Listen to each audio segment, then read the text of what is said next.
the warm-up. Every coach on the planet has their go-to warm-up, and while I have a whole bunch of iterations of mine, and depending on what people need, right, this is kind of my bare bones. This is I'm late meeting up a group on a trail run. Give me like 4 or 5 things that I can do in a matter of minutes to get me out there. Or I'm camping before my trail race, before my ultra, and I woke up late and I have a couple minutes before I gotta jog my way over to the start line. So 5 things.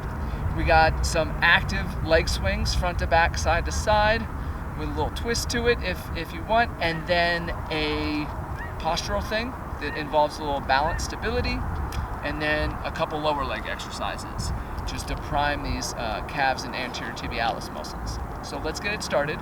We start with a leg swing first. Now before I even start swinging, if you're somebody with a history of like nervy issues, sciatica, just posterior chain, weird stuff going on, make sure as you do these leg swings that you're not completely dorsiflexed. Allow your foot to be kind of soft or slightly plantar flexed. That way we take off that neural tension that we create when we dorsiflex distally. We don't want to pull at that nerve and do a bunch of leg swings and piss some stuff off. So we got an active leg swing here. I go my hand on my lower back to either preserve this curve here so I don't round, or I'll do hand up on the chest as I get into these leg swings to remind me to stay upright posturally. I'm gonna allow my arm to swing with my leg here. Since it's my right leg swinging, my left arm's gonna swing with it.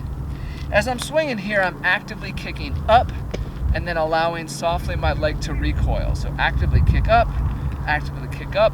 I don't need to kick back. I'll get a little opener of that front of the thigh on my next one. So here I'm just getting things to open up mainly in that posterior chain. So I got front to back. I'll do that 10 to 15 times. And obviously making sure I'm getting the other leg. We'll move into some side to side leg swings next. And for this, I'll go into a position like such. I'm actively going to bring my leg across my body, and then I'm passively going to let it kind of swing out or recoil out to the side here. The reason being that if you're somebody that has structurally just kind of tighter and pingy like hips, this is structurally right. If I'm actively swinging out and I'm staying in this plane here, kicking out, I might pinch something and take it off. So like some sports, some coaches will have you turn and like rotate to open up the hips a little bit. In my opinion though, that's kind of doing that same leg swing we just did. So we're gonna keep it into an entirely different plane and keep these hips squared up.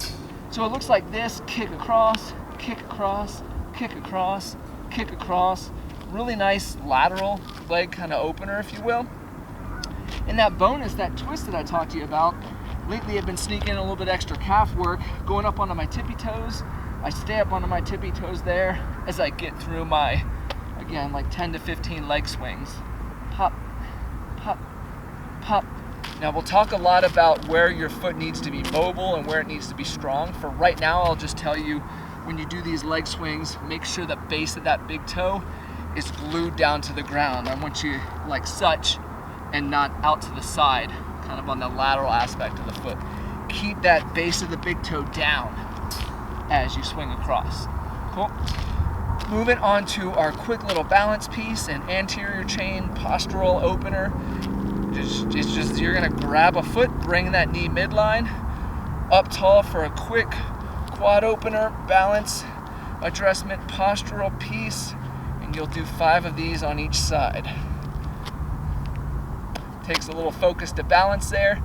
So then the last piece is addressing the musculature in the lower legs. Calves, like I mentioned before, anterior tibialis muscles, great muscles for you that do a ton of shock absorption.